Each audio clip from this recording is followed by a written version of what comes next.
అంతర్మథనం. మనిషి ఆధ్యాత్మికత. ఆధ్యాత్మికత స్పిరిచువాలిటీ అంటే ఏమిటి? భక్త, దైవానికి సంబంధించిన వివిధ ఆరాధనల, ఆచార వ్యవహారాల. అసలు దీని అర్థం ఒక పదంలో దొరుకుతుందా?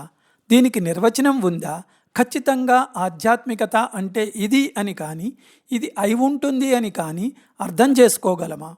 ఎందుకంటే ఈ రోజులలో స్పిరిచువాలిటీ, ఆధ్యాత్మికం అనే పదాలు వాడుతున్న సందర్భాలు వింటుంటే నాకు వచ్చిన అనుమానాలు ఇవి.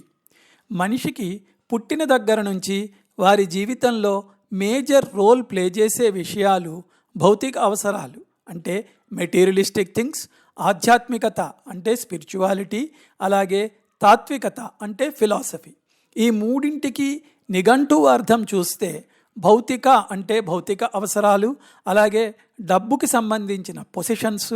ఆధ్యాత్మికత అంటే ఆత్మ విషయకమైనది, అలాగే వ్యుత్పత్తి నిర్వచనంగా చూస్తే మనస్సుకు శరీరమునకు సంబంధించినది అని. తత్వము అంటే పరమాత్మ అని, తాత్వికము అంటే పరమాత్మకు సంబంధించినది అని ఉంది. బహుశా ఈ మూడింటిని కలిపి పిలవాల్సి వస్తే దానినే మతం అంటే రిలిజియన్ అనాలేమో. ప్రపంచంలో చాలా మతాలు మనుగడలో ఉన్నాయి. అయితే మన దేశంలో ఎక్కువగా అనుసరిస్తున్నది హిందూ మతం. దానికి పర్యాయ పదాలే సనాతన ధర్మం, వైదిక ధర్మం, హిందూ ధర్మం ఇలాంటివి. ప్రతి మతం కొన్ని విశ్వాసాలు, నమ్మకాలు ఆధారంగా కలిగి ఉంటుంది. సనాతన ధర్మం విషయానికి వస్తే ఈ విశ్వాసాల విషయంలో ముఖ్యమైనవి పూర్వజన్మ, పునర్జన్మ, జన్మరాహిత్యం ఉంటాయని, ఈ జన్మరాహిత్యమే మోక్షం అని, అలాగే జన్మలు వారి వారి పూర్వ కర్మలను అనుసరించి ఏర్పడతాయని, మనిషిగా పుట్టిన ప్రతి ఒక్కరూ మోక్షం పొందటమే ధ్యేయంగా బతకాలని. ఇలా చూస్తే ఈ ఆధ్యాత్మికత మనిషి జీవితంలో అనేక విషయాలతో ముడిపడి ఉంది అనిపిస్తుంది.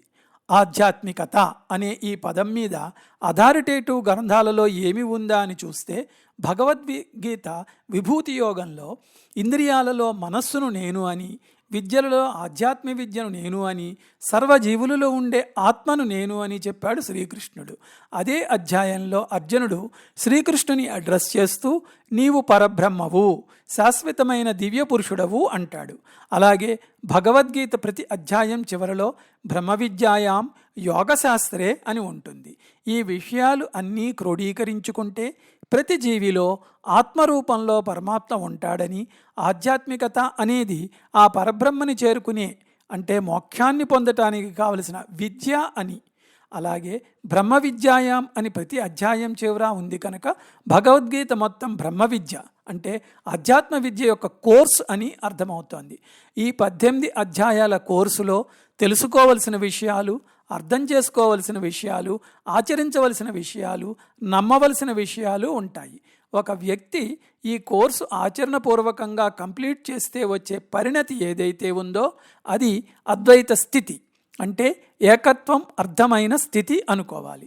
తను కాకుండా అంజమైనది ఇంకొకటి లేదు అని అనుభవం ద్వారా తెలియటం పరిపూర్ణ వైరాగ్య స్థితి. ఈ స్థితికి ఉదాహరణగా రమణ మహర్షిని, అలాగే గృహస్థ జీవితం సాగించిన వారిలో సద్గురు శివానందమూర్తి గారిని చెప్పవచ్చునేమో. నేను, నాది అని పదే పదే తలుచుకుని గుర్తు చేసుకునేది భౌతిక స్థితి అయితే, అంతా ఒక్కటే తప్ప అన్యం లేదు అనేది ఆధ్యాత్మిక స్థితి. ఈ స్థితి నుంచి ఆ స్థితికి చేరటానికి క్రమశిక్షణతో చేసే ప్రయాణమే ఆధ్యాత్మికత అనిపించింది నాకు. ఒక మనిషి ఈ మార్గంలో ఆచరిస్తున్న ఏ విషయమైనా అంటే భక్తి అయినా, ఆచార్య వ్యవహారాలైనా వాటి గోల్ తత్వము లేదా తాత్వికమైనది అయితే ఆ అనుసరించే విధానాన్ని స్పిరిచువాలిటీ అని, ఆ మనిషిని స్పిరిచువల్ పర్సను అని అనాలి తప్ప కేవలం ఆ మార్గంలో ఉన్నట్లు కనిపించినంత మాత్రాన చేత అనలేమేమో అనిపిస్తుంది.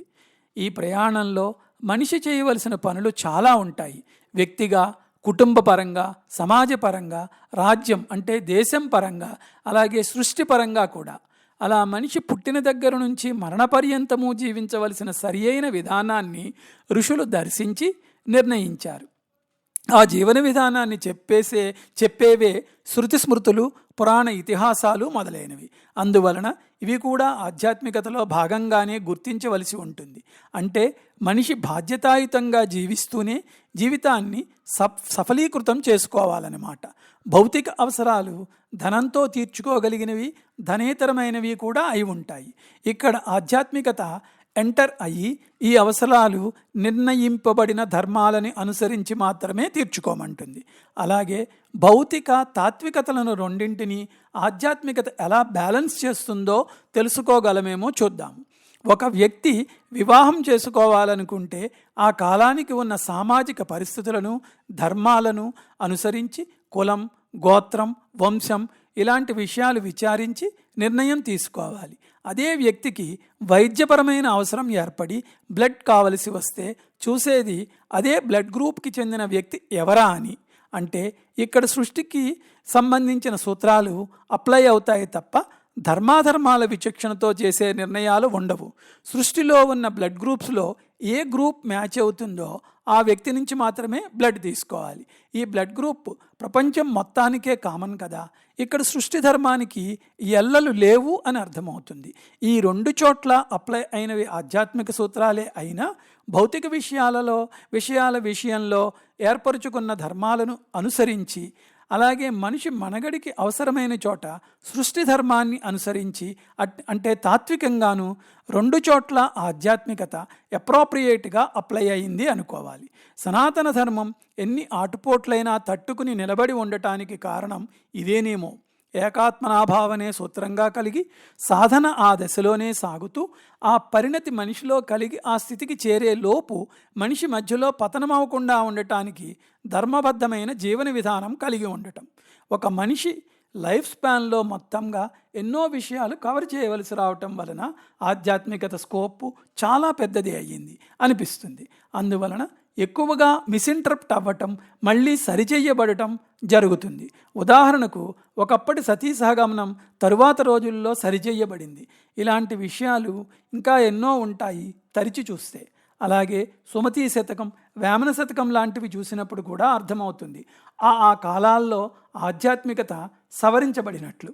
ఆత్మశుద్ధి లేని ఆచారమదియేలా, భాండశుద్ధి లేని పాకమేలా, చిత్తశుద్ధి లేని శివపూజలేలరా, విశ్వదాభిరామ వినురవేమ అని ఉంది. అంటే అప్పటి భక్తి ఏ పరిస్థితిలో ఉండి సరిచేయబడిందో అర్థమవుతుంది. అలాగే ఆదిశంకరుల కాలంలో ఉన్న పరిస్థితుల విషయం శంకర విజయం పుస్తకం చదివితే అర్థమవుతాయి. ఆయన ద్వారా అవి సరిచేయబడ్డాయి. అప్పుడు ఆ సరిచేయటానికి ఆయన వాడినది కూడా తత్వానికి సంబంధించిన ఆధ్యాత్మ విద్యే.